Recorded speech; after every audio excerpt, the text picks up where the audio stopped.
സിനിമയിലെ പവർ ലോബികളുടെ പേര് പുറത്തു വരണമെന്ന് പ്രതിപക്ഷ നേതാവ് വി ഡി സതീശൻ റിപ്പോർട്ടിനോട്. കുറ്റകൃത്യങ്ങളുടെ പരമ്പരയാണ് ഹേമ കമ്മിറ്റി റിപ്പോർട്ടിലുള്ളത്. കേസെടുക്കാതിരിക്കാൻ സർക്കാർ പറയുന്ന ന്യായീകരണം പച്ചക്കള്ളമാണ്. ആരോപണ വിധേയർക്കൊപ്പം കോൺക്ലേവ് നടത്താനാവില്ല. നിയമപരമായ ഉത്തരവാദിത്തത്തിൽ നിന്ന് സർക്കാർ ഒളിച്ചോടരുതെന്നും വി ഡി സതീശൻ ആവശ്യപ്പെട്ടു. നിയമവ്യവസ്ഥകൾ അനുസരിച്ച് ഒരു റിപ്പോർട്ട് കൊടുത്തിരിക്കുകയാണ് ജസ്റ്റിസ് ഹേമ. ആ റിപ്പോർട്ട് തയ്യാറാക്കിയിരിക്കുന്നത് ഇരകളുടെ മൊഴികളുടെ അടിസ്ഥാനത്തിലാണ്. 2 സാംസ്കാരിക മന്ത്രിമാരിത് വായിച്ചു. കേരളത്തിലെ മുഖ്യമന്ത്രിക്ക് അറിയാം ഈ സംഭവമെല്ലാം.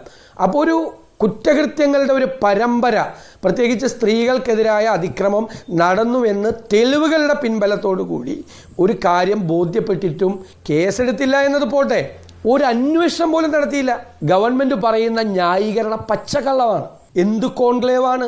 ആരോപണ വിധേയരായ ആളുകളും ഇരകളെയും ഒരുമിച്ചിരുത്തി ചായ കൊടുക്കാൻ പോകുന്ന ഒരു കോൺക്ലേവ് സമ്മതിക്കില്ല കേരളത്തിൽ. ഈ സർക്കാർ അവരുടെ നിയമപരമായ ലീഗൽ ഒബ്ലിഗേഷൻസിൽ നിന്ന് ഒളിച്ചോടുകയാണ്. ഒരു കാരണവശാലും അത് അനുവദിക്കാൻ പറ്റില്ല. ഉമേഷ് ബാലകൃഷ്ണനാണ് വിശദാംശങ്ങളുമായി ചേരുന്നത്. ഉമേഷ്, ഇപ്പോൾ പ്രതിപക്ഷ നേതാവിന്റെ വാക്കുകൾ അത് തന്നെ വ്യക്തമാണ്. കോൺക്ലേവ് നടത്തുന്നതിൽ ഉൾപ്പെടെ ശക്തമായ പ്രതിഷേധമാണ് പ്രതിപക്ഷം മുന്നോട്ട് വയ്ക്കുന്നത്. ഇത്തരം ഗുരുതരമായ ആരോപണങ്ങൾ ഉണ്ടായിട്ടും കേസെടുക്കാത്തത് സർക്കാർ ചെയ്യുന്നത് ക്രിമിനൽ കുറ്റമാണ് എന്ന് തന്നെയാണ് പ്രതിപക്ഷ നേതാവ് ഇന്നലെ റിപ്പോർട്ടിനോടും പ്രതികരിക്കുകയുണ്ടായത്. ഇക്കാര്യത്തിൽ പ്രതിപക്ഷത്തിന്റെ ഒരു നിലപാട് എന്താണ്? തീർച്ചയായും പ്രതിപക്ഷ നേതാവ് പറഞ്ഞത് തന്നെയാണ് പ്രതിപക്ഷത്തിൻ്റെ നിലപാട്. കൃത്യമായ നിലപാട് റിപ്പോർട്ടർ ടി വിയിലെ പ്രത്യേക അഭിമുഖത്തിൽ പ്രതിപക്ഷ നേതാവ് വ്യക്തമാക്കിയിരിക്കുന്നു. പവർ ലോബി ഏറ്റവും കൂടുതൽ ഹേമ കമ്മിറ്റി റിപ്പോർട്ടിൽ പ്രതിപക്ഷത്ത് അല്ലെങ്കിൽ പ്രതിസ്ഥാനത്ത് നിർത്തുന്നത് ഈ പവർ ലോബിയെയാണ്. പവർ ലോബി അനാവശ്യമായ നിരോധനങ്ങൾ, പല ജോലി നിരോധനങ്ങൾ ഏർപ്പെടുത്തുന്നു, കൂടാതെ പല പരാതികളും മുക്കുന്നു തുടങ്ങിയവയെല്ലാം ഈ പവർ ലോബിക്കെതിരെയാണ് ഉന്നയിച്ചിരുന്നത്. എന്തായാലും പവർ ലോബിയിൽ ആ 15 പേരുടെ പേരുകൾ പുറത്തു വരണമെന്ന് പ്രതിപക്ഷ നേതാവ് റിപ്പോർട്ടറോട് ആവശ്യപ്പെട്ടിരിക്കുന്നു. അതുകൂടാതെ കുറ്റകൃത്യങ്ങളുടെ ഒരു പരമ്പരയാണ് ഈ ഹേമ കമ്മിറ്റി റിപ്പോർട്ടിലൂടെ പുറത്തു വരുന്നത്. അത് കൃത്യമായി അറിയാവുന്നവരാണ് സർക്കാർ. കഴിഞ്ഞ സാംസ്കാരിക മന്ത്രിയും ഇപ്പോഴത്തെ സാംസ്കാരിക മന്ത്രിയും ഈ റിപ്പോർട്ട് വായിച്ചതാണ്. എന്നിട്ടും പച്ചക്കള്ളം പറഞ്ഞ് അനാവശ്യമായ ന്യായീകരണങ്ങളാണ് ഇപ്പോൾ സർക്കാർ നിരത്തുന്നത്.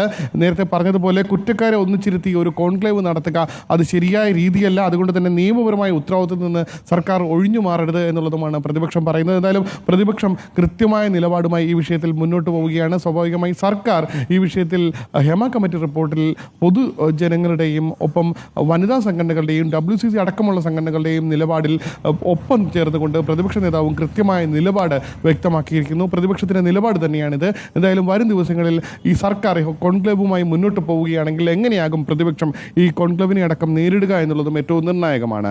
ആര്യ? ഉമേഷ്, എന്തായാലും ഒരു പ്രതിഷേധത്തിലേക്ക് കാര്യങ്ങൾ കടക്കും. കാരണം അത്രയേറെ സർക്കാർ പ്രതിരോധത്തിൽ നിൽക്കുന്ന സമയമാണ്. ഈ ഒരു വിഷയത്തിൽ അത് ഹേമ കമ്മിറ്റി റിപ്പോർട്ട് പുറത്തു വന്നൊരു സാഹചര്യം, ഹൈക്കോടതിയുടെ പരാമർശമൊക്കെ മുന്നിൽ നിൽക്കുന്ന ഒരു ഘട്ടത്തിൽ പ്രതിപക്ഷം എന്തായാലും ഒരു പ്രതിഷേധത്തിലേക്ക് കടക്കും. ഏതൊക്കെ രീതിയിലായിരിക്കും ഇവരുടെ ഭാഗത്തു നിന്നുള്ള ഒരു നിലപാടുകൾ ഉണ്ടാവുക, പ്രതിഷേധങ്ങൾ ഉണ്ടാവുക? തീർച്ചയായും കോൺക്ലേവ് എന്നുള്ള ഒരു നടപടിക്രമങ്ങളുമായി സർക്കാർ മുന്നോട്ട് പോവുകയാണെങ്കിൽ അതിൽ പ്രതിപക്ഷ നേതാവ് എന്ന നിലയിൽ പ്രതിപക്ഷ നേതാവിനെ ക്ഷണിക്കണം, പ്രതിപക്ഷ നേതാവിൻ്റെ MLA-മാരെ ക്ഷണിക്കണം. അതിൽ നിന്നൊക്കെല്ലാം ഒരുപക്ഷെ കോൺക്ലേവ് പൂർണ്ണമായി സഹകരിക്കില്ല എന്നുള്ള നിലപാട് കൊണ്ടായിരിക്കും ഒരുപക്ഷെ ആദ്യ പ്രതിഷേധം അല്ലെങ്കിൽ ആദ്യ ഒരു തുടക്കം എന്ന നിലയിൽ പ്രതിപക്ഷം തങ്ങളുടെ എതിർപ്പ് അറിയിക്കാൻ സാധ്യതയുള്ളത്. കോൺക്ലേവുമായി സർക്കാർ മുന്നോട്ട് പോകുമ്പോൾ അതിനോട് സഹകരിക്കാതെ പൂർണ്ണമായി അതിൽ നിന്ന് വിട്ടുനിൽക്കുക എന്നുള്ള നിലപാട് ഒരുപക്ഷെ പ്രതിപക്ഷം എടുക്കാൻ സാധ്യതയുണ്ട്. അതുകൂടാതെ സമരപരിപാടികൾ, പ്രത്യേകിച്ച് KPCC-യുടെ അടക്കം പോഷക സംഘടനകൾ നിരവധിയാണ്.